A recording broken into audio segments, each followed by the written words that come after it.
Hello, everybody. All of my dear students, I hope all are very well.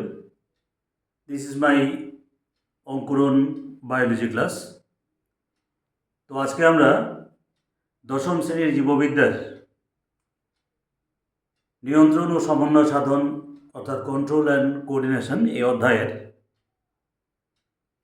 যে অংশটা নিয়ে আজকে আলোচনা করব তা হচ্ছে উদ্ভিদের চলন।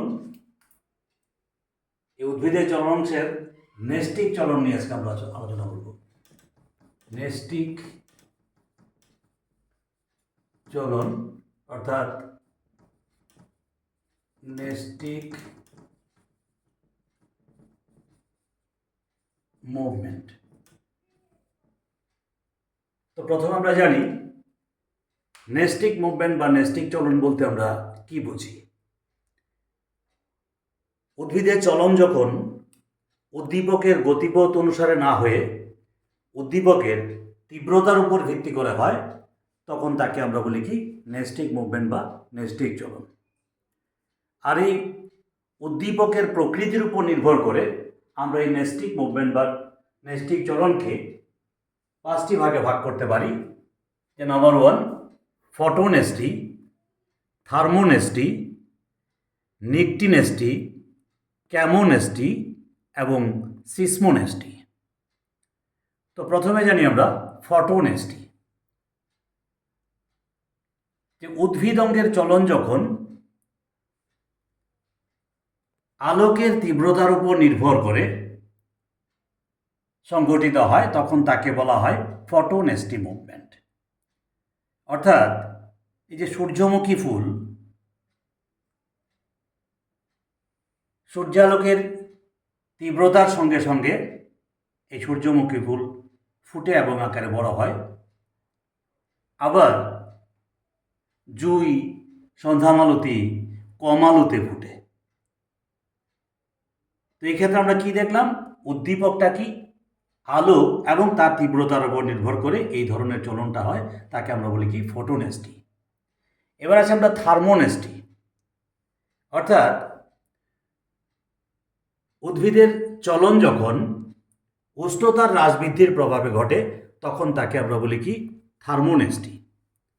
অর্থাৎ এখানে ছবিতে দেওয়া আছে শালুক যখন উষ্ণতা বৃদ্ধি পায় তখন এই শালুক বা শাপলা বলি যেগুলিকে আমরা, সেগুলি ফুলটা আকারে বড় হয় এবং উষ্ণতা যখন হ্রাস পায় ফুলটা আস্তে আস্তে ছোটো হয়ে যায়।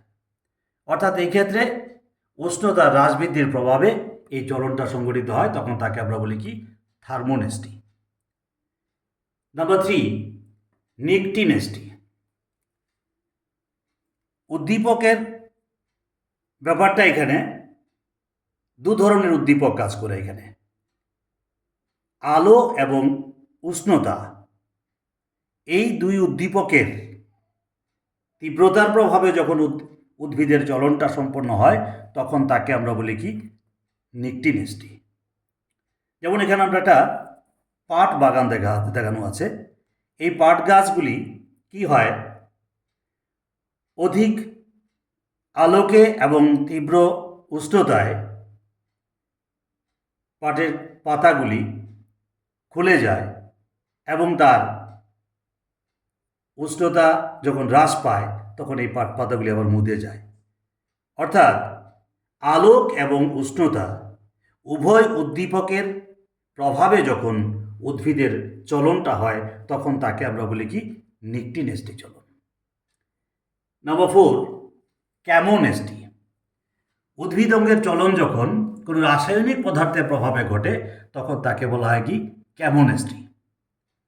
খুব সুন্দর একটা ছবিতে দেখানো আছে সূর্য শিশির।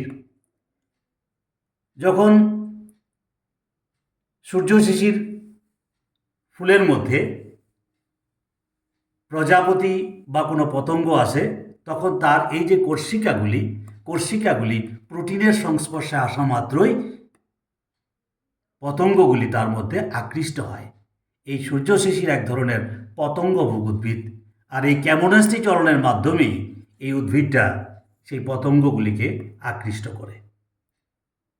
এবার আসি আমরা 5 নম্বর সিসমোডেস্টি। উদ্ভিদ অঙ্গের চলন যখন স্পর্শের প্রভাবে ঘটে তখন তাকে আমরা বলি কি সিসমোডেস্টি।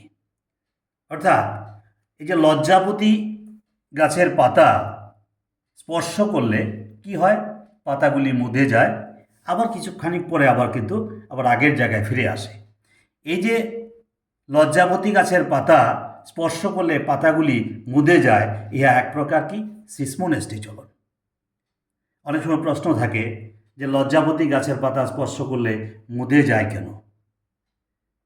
কারণটা কি, এই লজ্জাপতি উদ্ভিদের পাতাগুলির নিচের দিকে যে বৃন্ত অংশটা স্ফীত থাকে, যেটাকে আমরা বলি কি প্যালভিনাস, এবং এই প্যালভিনাসের প্রাচীরটা খুব পাতলা থাকে এবং কোষান্তর রন্ধ্রযুক্ত থাকে। যখন স্পর্শ বা টাচ করা হয় তখন এই প্যালভিনাস থেকে জল পার্শ্ববর্তী কোষে চলে যায়, ফলে পাতাগুলি ঝুলে পড়ে যায় এবং এক্ষেত্রে এক প্রকার রসস্ফীতি চাপ সৃষ্টি হয়, যার ফলে পাতাগুলি ঝুলে পড়ে যায় এবং কিছুক্ষণ পরে আবার যার পাতাগুলির মধ্যে যখন জল ফিরে আসে আবার পাতাগুলি আগের অবস্থায় ফিরে আসে। তো অর্থাৎ একটা বুঝতে পারলাম যে এই ক্ষেত্রে তার যে এই চলনটা এটা এক প্রকার সিসমোডেস্টি চলন।